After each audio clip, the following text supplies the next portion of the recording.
Комплетно нов тоалет доби семејството Пешеви во Штип. По повеќе од 3 децении, денеска конечно семејството на убиената Емилија Пешева доби тоалет целосно опремен и ставен во употреба. Како што најави хуманитарецот Александар Ѓоргиевски, се работеше приоритетно на изградба на новиот тоалет и тоа е целосно завршено. Во наредниот период ќе се работи и на реновирање на собата, која ќе биде на малолетниот син на Емилија. Прво на што требаше да се фокусираме е новото купатило.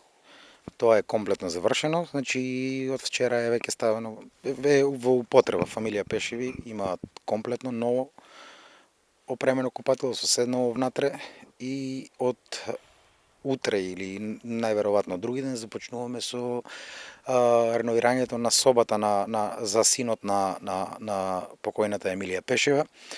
Сега за сега хуманитарната акција оди одлично. Сакам јавно да се заблагодарам на сите луѓе што се вклучија, што помогнаа, посебно на мајсторите, на тимот од мојата хуманитарна организација, луѓето кои во секоја хуманитарна се покрај мене, со мене, тие се столбот на хуманитарната организација и сакам од срце да и се заблагодарам за хуманоста и на сите луѓе што донираа, сите луѓе што се вклучија на било каков начин. Ова од големо значење за семејството Пешеви, вели Слободан, упатувајќи огромна благодарност до Александар и тимот мајстори, кои изминатиот период работеа на новиот тоалет, а сега и за реновирање на собата. Значи многу за нас.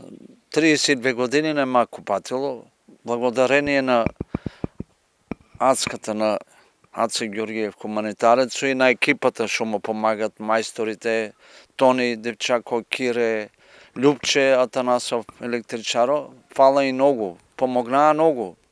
Мајстори, ама АЦА заврши работата како што треба. Инаку семејството Пешеви во ноември минатата година ја изгубија нивната ќерка Емилија, која беше убиена во близина на нејзиниот дом. Убиецот доби доживотна казна затвор.